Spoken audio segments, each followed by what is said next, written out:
السلام عليكم ورحمة الله وبركاته. سومالي وين وايدين السلام ميل والبوات شوكتان وعبد محمود قلع يا برنامج كيدين كيمان جيري معهد كنبدا يا بلشدا ولا البرنامج waxa aynu uga hadlaynaa yani karti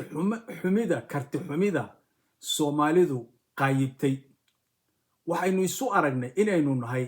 dad aan waxba qabsan karin waxba waxayn karin meel kale in wax uga yimaadaan ma ahan iyo cid kale inay gacan siisa ma ahan aan iyagu waxba isku day karin taasi waxay marka keentay in wax kasta oo xumaada aynu cid kale ku eedayno waxaan rabaa inaan ka hadlo barnaamij uu sii daayay SSTV Nuur Cabdi ninka la yiraahdo uu wareystay nin oday oo Soomaaliyeed oo uu ku sheegay inuu yahay nin aqoonyahan oo economist ama dhaqaalayahan uu yahay ninkaas waxyaabo badan buu ka hadlay oo fiican oo suuragal ah laakiin arinta budhiga u ah sheekada waxaan qabaa in isaga iyo wariyaha wareysanayaaba ay runtii raaceen dariiqa Soomaalidu raacdo waxaan se idinka codsanaynaa marka hore inaad barnaamijka taageertaan oo like iyo subscription ku samaysaan aad iyo aad ayaad u mahadsantihiin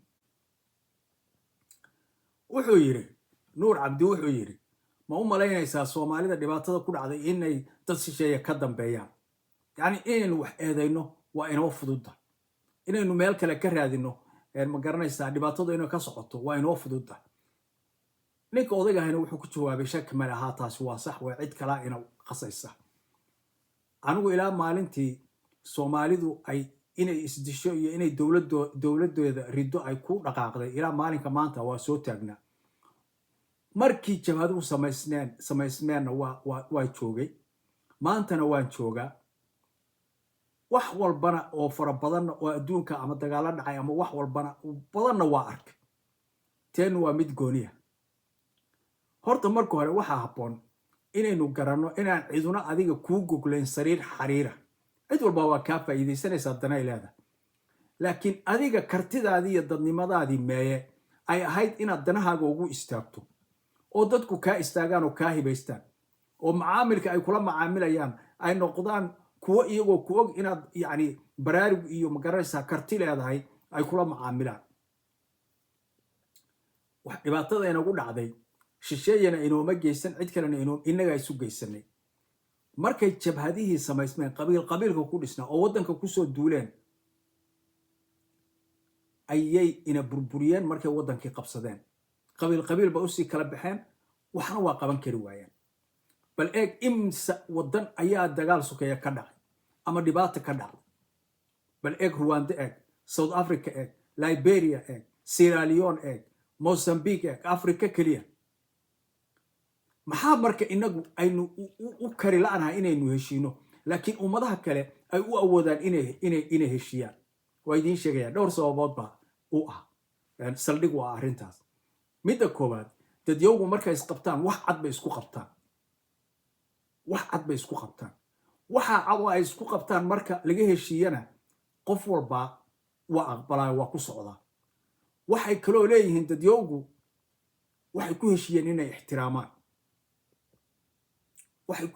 inay ixtiraamaan arinta kale oo dadyogu leeyihiin waxa weeye inay dadku dul qaataan oo yiraahdaan war wax walba ma saxnaan karaan perfect waxa ma jiraan waa inaan maaragtay wadno oo dhutino oo wax wadno inagu inta midna ma leeyin horta marka hore waxaynu isku haynaa ma cadda waxaynu isku haynaa qabyaalad baynu isku ana ka fiican kan wax principle ah ama waxyaabo ma garanaysaa la taaban karo oo laga hadlayo oo la isku hayaa ma jiraan okay heshiis markaynu galo raar waxaynu ku heshiisanaa ma raacayno waa ka Xasan Sheekh raba inuu federaalkii burburiyo war maxaad u burburinaysaa federaalka waxaana lagu heshiiyo lagu soconayay maxaad u burburinaysaa waa moodi baynu nahay yani ninku sidoo isagu istuso ayuu rabaa inuu wax u qabto midda saddexaadna yani dan guud oo aynu xeerino iyo waxaynu u turno malihin waa dhibaato kale oo jirta weeye waxaan isku dayay inaan fahmo wadamadu waxay isku qabtaan iyo waxaan akhriyay 30 buug in ka badan oo wadamada aan idin sheegay lagaga hadlayo bal isku dayay inay maxay isku qabteen marka hore maxay ku heshiiyeen dadkoodu maxay inta aan idin sheegay way wax kala ma arrintu waxay ku soo koomaysaa intaasay dadku ixtiraamayaan waxbay rabaan waxbaa la isku hayaa wixii baa laga heshiinaya okay ma cadaalad darra tirsanaysaa caynka waynu cadaalad baynu samaynayna waa lagu heshiiyey heshiiskii dadkii waa ixtiraamaya inugu heshiiska ma ixtiraamayno nin baa iska boodaya wuxuu moodaya meesha inuu leeyahay buu moodaya wuxuu rabu iska samaynaya lamana qaban karo sababtu waxa qabiilkiiba halkaa u taaga ma nin fiican weeye buu ku leeyahay qaar baa hadda markaan arrimaha ka hadlo xasan sheekh iyo deni iyo baan ka hadlay shalay moogta qaar baa waxay ku leeyihiin caynkaa iyo xasan baa khaldana maxaad ka rabtaa deni baa khaldana xasan maxaad ka rabtaa iyo cay iyo qurun iyo bakti iisoo qoraya war anigu cidna kama hibaysto cidna ma aragtay kuma xadgudbo keliya waxaan ka hadlaa waxa ii muuqdo oon arkay danta soomaaliyeed inay ku jirto aan usoo noqdo marka su-aashan gacmo shisheeye inaguma jiraan gacantu inagay inagu jirtaa gacantu waa teenna gacanteenna ma qaban karaa waxaan kale oo aan diiday yacni arrimaha meesha aynu ka bilaabayno ninka odaga oo dhaqaalayahanka waxyaabo macro ah waxyaabo waaweyn ayuu maaragtay meesha keenaya war waxa uma baahnin inagu waxaynu u baahanahay meel dhow wax badan oo ka hadlay waa ku raaca laakiin wax meel dhow in wax laga furdaamiyaynu u baahana tusaale ahaan dhaqaalahoo kale uu ka hadlay ganacsigoo kale maxaan ku ihahdaa kalluumaysigoo kale kalluumaysiga maxaa la rabaa nin baa waxaa laygu yiri wuxuu gatay baabuur qaboojiya dhulkaa bari wuu ka halaabay wax u sameeyey ayuu waaye ma jiro farsamo yaqaan ma jiro waayo maynaa diyaarin dowladdii diyaarin lahayd oo iskuulle inta furto farsamooyinka lagu barto oo dadka tuubistaha dadka maaragtay korontada dadka magaranaysaa wax hagaajiya makaaniga kan qaboojiyaha ay kasoo bixi lahaayeen lama diyaarin dadkeenina waxay noqdeen lazy shaqo diyaar uma nihin inaynu shaqayno ma rabno laakiin waxaynu rabnaa inaynu makhaayadaha fadhino dowladdu waa aragtaa marka ama kuwa gobollada ha noqdeen ama ta dhexe dhibaatadan dadkan iska fadhiya ragga gaar ahaan ragga soomaalida iska fadhiya waa arkaan laakiin inay tilaabo ka qaadaan waxaan nidaamiyaan ma rabaan makhaayad walba waxay leedahay 200 oo kursi hal qol buuna ku leeyahay war halka banaanka oo dhan buu dhiganaya war maadaa iskala banaanka ma oranayaan qof makhaayad fariisan kariya qof geed hooski fariisan karaa ma jiro shanta galabnaba wixii ka horeeya ma danaynayaan they just don't care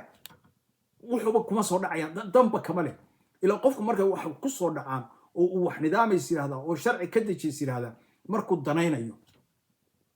ma danaynayaan magaalooyinkeena oo dhan tag waad naxaysaa barqadii geedaha la fadhiya raggii oo dhan geedaha la fadhiya makhaayadaha la fadhiya meel walba la fadhiya wax badan baan ka hadlaa arrimahaas marka ummadaan ogolayn inay shaqaysaba maxaa bad iyo magaciisi iyo kan iyo wax laga soo bixiyay xagee ka imaanaya ninku inuu gurigaa dhiso halkaa tago oo gacmihiisa isticmaalo wax qodo oo dhulka qodo oo wuxuu ka doorbidaya inuu yidhahdo qof $50 ii soo dir dhulkeenna oo 70% shaqo la'aantu tahay ayaa waxa weeye Sri Lanka iyo maxaan ku ihahdaa Pakistan iyo Ethiopian iyo Kenya baa ka shaqaysanaya oo lacaga uga diraya waddamadooda ka dhisaya bal adigu ayaan daradaa eeg okay marka dowladdii waxaan hirgelin lahayd ma jirto baabuurkii waa ka jabayaa ninkii waayo waddooyin uu maraa ma jiraan beeraleydii waxba ma qodi karaan roob fertilizerkii ma haystaan ama wixii lagu bacrimin lahaa ciidda lagu hagaajin lahaa biyo ma haystaan dowlad qodaysaa ma jirto hadday wax soo saaraan xataa waddooyin ay mariyaan waxoodii male marka anigu waxaan jeclaan lahaa dadka Soomaaliyeed oo wax bartay inay eegaan war xagee baynu wax ka bilaabi karaa la yiraahdo warba qoyska Soomaaliyeed oo idinku inaad quudkiina la soo baxdaan ka shaqeeya in la yiraahdo war iskaashatooyin yar aynu samayno in la diyaariyo dad farsamo yaqaan oo baabuurta hagaajiya korontada hagaajiya wax suura geliya waddooyinka hadday suuragal yihiin in wax la dhiso suuq in loo raadiyo hadday dadku wax soo saarayaan ama ay wax process gareynayaan ama caynka in loo raadiyo warbal waxyaabo yaryar oo dhadhow intayna waxyaabo waaweyn ka hadlin baratu waxyaabaha yaryar aynu waxayno dadka in incentive la siiyo dadka raba inay wax qabtaan ama caynka in wuxuun la siiyo war canshuurta ka yareeya war magaciisi ha loo hagaajiyo wax dayman ha la siiyo wuxuun lagu dhiirigeliyo dadka iskaashatooyin ha la abuuro waxooda si fiican inay u maamulaan ha la baro waxyaaba caynkaas ma garanaysa marka ma muuqato wixii aynu ku shaqayn lahayn oo ina meel marin lahaa ma jirto ninka madaxda wuxuu rabaa inuu isagu jeebkiisa inuu leeyahay buu moodayaa meesha inuu meesha leeyahay buu moodayaa dani waxaa la yidhi wiilashiisaa meel walba iska haysta xashan sheekh sidoo kale airportkii muqdisho isagu u xiray nin baa la tartamay oo ku guulaystay baa la qandaraaskaas inuu dadka maaragtay airportka wax ka soo bixiyo wax ka dhoofiyo caynka laysinkii baaba laga qaaday waxaa loo raadiyey maxaan ku yidhahdaa in dembiye iyo magaciisiiyo lafta gareen baa sheegay waraysyadii uu bixiyo ku sheegay aad baan u yaabay marka anigu waxaan qabaa walaalayaal dhibaatadu meel kale ma jirto dhibaatadu waa innaga ummad waliba hadday isdagaaleen hadday wax ismeen waa sida aan idiin sheegay waxbay isku hayaan waa ka heshiinayaan markii laga heshiiyana heshiiska waa la ixtiraamaya qof walba waa raacaya marka ugu dambaysana dadku waxay leeyihiin dulqaad warniyow dadka ma dhibaateyn karo dhibaato ma abuuri karo waa inaan maslaxadda guud ilaaliyo waa inaan maaragtay la socdo dadka kale la shaqeeyo get along with the people si meel un loo gaaro horey loogu dhaqaaqo laakiin innaga mid baa iskala soo boodaya qabiilkiisi buu isu keenayaa wuxuu leeyahay gow iyo gow male mashaakilka in haysta wey been baa durbaan loogu tumayaa mid aan waxba qaban oo wax mataraa oo aad og tahay wax matare mid ah ayaa durbaan loo tumayaa qorshe ma hayo karti ma hayo fikir ma hayo muxuu qabanayaa kaas inta yaroo uu haysto u malaynaya inay wax walba tahay marka runtii waxa muhiima in arrimaheena aynu uga fikirno in wax walba inaga inagu xiran yihiin yaynaa meel kale eedayn dhibaatadu meel kale kama socoto dhibaatadu inaga weeye ma is ixtiraamnaa ma isu hoggaansanaa ma wada shaqaynaa cadaaladii sinaan goorma ereygaa ugu dambeeyey waagi siyaad barraa ugu dambaysay waaba la iloobayba in dadku wax wada leeyihiin oo cadaalad la rabo iyo si sinaana waa la wada iloobay marka waxaa loo baahan yahay runtii inaynu garwaaqsanno wax walba inaga inay inagu xiran yihiin aan cid kale iyo meel kale midna laynaga gaarin oo laynooga imaan waana in la joojiyo waxaan meel kale loo saarayo dadka inagu jira caynkaas inagu jira Kenya inagu jirta Ethiopia Turki baa ina walaaqaysa Imaaraad baa maxay ku walaaqayaan adigu ma stupid baata maxaa lagu walaaqaya adiga karti xumaad qiranaysa inaad waxba ahayn baad qiranaysa dadka ma meel isaga xirtay dadku waa bini aadan waa adigoo kale waa ka istaagayaan laakiin adiga qirtay inaad imbecile tahay adiga isku qiraya inaad dulli tahay inaadan waxba awoodi karin imbecile stupid inaad tahay baad isku qiraysaa xagee waxaad iska shaqaynayaan marka war waxaan waa ceeb Soomaaliyeed war isdaba qabta war dad noqda war dadkiina abaabula war isu dulqaata war wada shaqeeya war sharciga iyo waxa dhigitaan ku heshiiya war haddii aydan marin meelahaas oo sida bini aadamku u dhaqmo aydan u dhaqmin waxba gaari maysaan kuwii hadda dowladnimo soo arkay oo Soomaaliya oo shaqaynaysa soo arkay oo cadaalad iyo sinaan soo arkay oo ummadda isku mid ah soo arkay kulli waa gaboobeen 10 sano u dambaysa nin kama taagnaanayo yaa marka dhaxlaya kuwa aan intaa midna arag waxa yaqaanaa waxa way jifo reer hebel qabiil kuwa durbaanka tumaya durbaan in qabiil loo tumo wax kale ay yaqaanaan iyo in hub loo qaato bas wax kale ay yaqaanaan ma jirto nolol shaqo kuma leh darxumo iyo magaranaysa rafaad ma dhibayso oo magaranaysa kama gilgilinayaan bini aadamku siduu u nool yahay inay u noolaadaan oo sharaf yeeshaan shaqo kuma leh mooryaan jirri dayday waxaad rabto ugu yeer waa qashin weeye qashin idinkaana qashin ka dhigay maaha inay u dhasheen qashinka idinkaa ka dhigay qashin baad ka dhigteen dadkiinni iyo carruurtiinni waayo inay sida bini aadanka u fikiraan oo sharaf yeeshaan oo ixtiraam yeeshaan baad u diideen qof walbaa ku dul soconaya marka bililiqo waddankeena oo dhan hadda waa la iska bililiqaystaa heesaheennaa la bililiqaystaa dharkeennaa la bililiqaystaa wax walbaa la bililiqaystaa kama hadli karno maba ku baraarugsaninba Ethiopian baa heesaheenii oo dhan u samaystay YouTube iyo maxaan ku rahdaa streaming iyo magaciisi iyo Spotify iyo caynka maalin baan ka hadlay anigii bay igu soo jeesteenba Ethiopianku ha wada sax weeye what maxaad ka rabtaa bal hadda South Africa fiir waxa ka dhacaya dadkii baa kacay waxay leeyihiin foreigners oo dhan naga baxa waxaad rabtaan ahaada qof Soomaaliyeed ma laga yaabaa inuu saa u gilgisho waxa fiiri Garowe iyo Muqdisho iyo Hargeysa dhooban ethoobiyan iyo sri lanka iyo kenyaan iyo magaciisa qof kaliyo sharci haystaa ma jiro qof walbaana waa shaqaynaya inaguna iska dhinac marayna idinma lihi anugu dadkaa diloo baabiya idinma lihi laakiin baraarugii idinkuma jiro inaad wax tahay inaad wax leedahay inaad cid wax ka xigsato ka xinsato ilaa xinka iyo xifaaltanku waxtar weeye qofku damiir buu leeyahay markuu xintamo waxaas adiguba ma qabanaysa maxaan ugu qabanaya qofku damiir buu leeyahay markuu xintamo damiirku waa inaga dhammaado waa inaynu marka cid walba wax walba caadayno cid kale u saaro meel kale u waxayno so disappointing